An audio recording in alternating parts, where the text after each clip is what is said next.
नमस्कार। जय श्री कृष्ण, जय श्री राम, जय महादेव। मित्रों, कुछ गलतियाँ ऐसी होती है जो बुरी नीयत से नहीं होती, बस नासमझी से हो जाती है और उन गलतियों की सज़ा कभी कभी सिर्फ एक इंसान नहीं पूरा परिवार भुगतता है। लक्ष्मी उस दिन बहुत थकी हुई थी, सुबह से कुछ खाया नहीं था। बंदरिया अपने बच्चों के साथ कुटिया के कोने में बैठी थी, आंखों में भूख और बेबसी थी।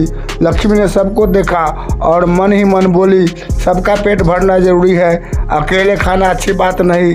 उसने अपने हिस्से का अन्न सबसे बांट दिया। मित्रों, त्याग हमेशा शांत होता है, वह कभी शोर नहीं मचाता। एक छोटी सी गलती, लेकिन वह छोटा बंदर वह यह समझ नहीं पाया। उसने सोचा, लक्ष्मी ने मुझे कुछ नहीं दिया, शायद वह मुझसे नाराज़ है। नासमझी में, गुस्से में वह चूल्हे के पास गया और जलती आग पर पानी डाल दिया।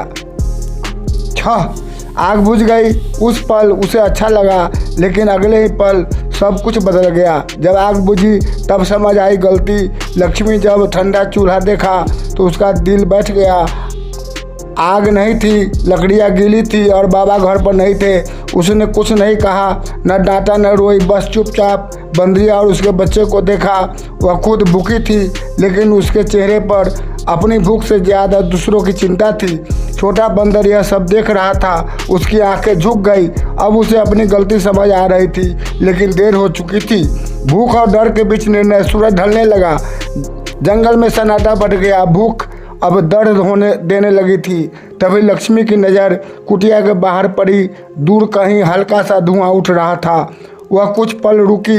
बाबा की बात याद आई, बेटी अकेले बाहर मत जाना। लेकिन जब उसने भूखे बच्चों को देखा तो उसका मन रो पड़ा। अगर मैं नहीं गई तो ये सब कैसे खाएंगे। जंगल का रास्ता लक्ष्मी धीरे धीरे चली। जंगल शांत था, बहुत ज़्यादा शांत। पत्तों की सरसराहट उसे डराने लगी, लेकिन वह चलती रही। कुछ दूरी पर एक पुरानी झोपड़ी देखी। अंदर से लकड़ी जलने की आवाज़ आ रही थी। पहली नज़र, लक्ष्मी ने दरवाज़ा खटखटाया। दरवाज़ा खुला। सामने एक बूढ़ी औरत खड़ी थी, झुकी कमर, थकी आंखें, कांपते हाथ। पहली नज़र में वह बिल्कुल समान लगी। लक्ष्मी ने राहत की सांस ली। सच्चाई से भरी विनती, अम्मा।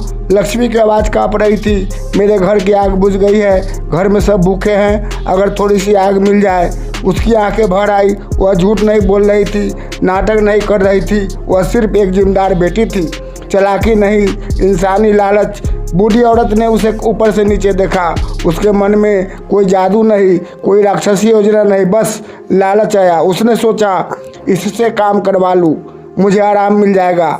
उसने मीठी आवाज़ में कहा, बेटी आग तो मिल जाएगी, पहले जरा ये बाजरा पीस दे। सेवा और थकान। लक्ष्मी बैठ गई।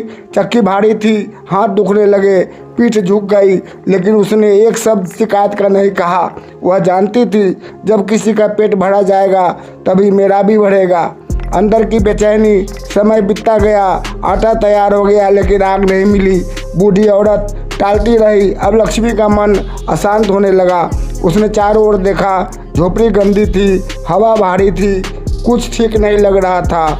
खुद से बात। लक्ष्मी ने मन में कहा, हे भगवान, अगर मैंने गलत निर्णय लिया है तो मुझे सही रास्ता दिखाइए। उसके अंदर डर नहीं, समझ जाग चुकी थी।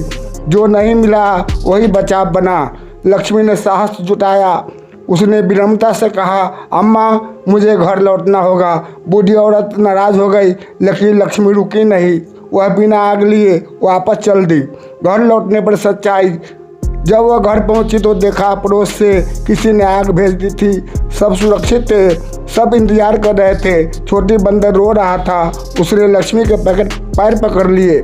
मित्रों, उस दिन लक्ष्मी को जो आग नहीं मिली वही उसकी रक्षा बन गई। कभी कभी ईश्वर हमें जो नहीं देता वही हमें गलत जगह, गलत लोगों और गलत हालात से बचा लेता है।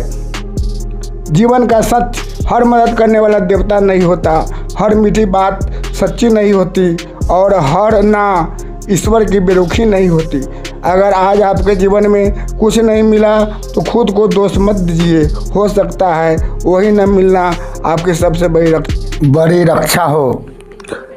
क्या आपके जीवन में भी कभी ऐसा हुआ है कि जो नहीं मिला वही बाद में सही साबित हुआ।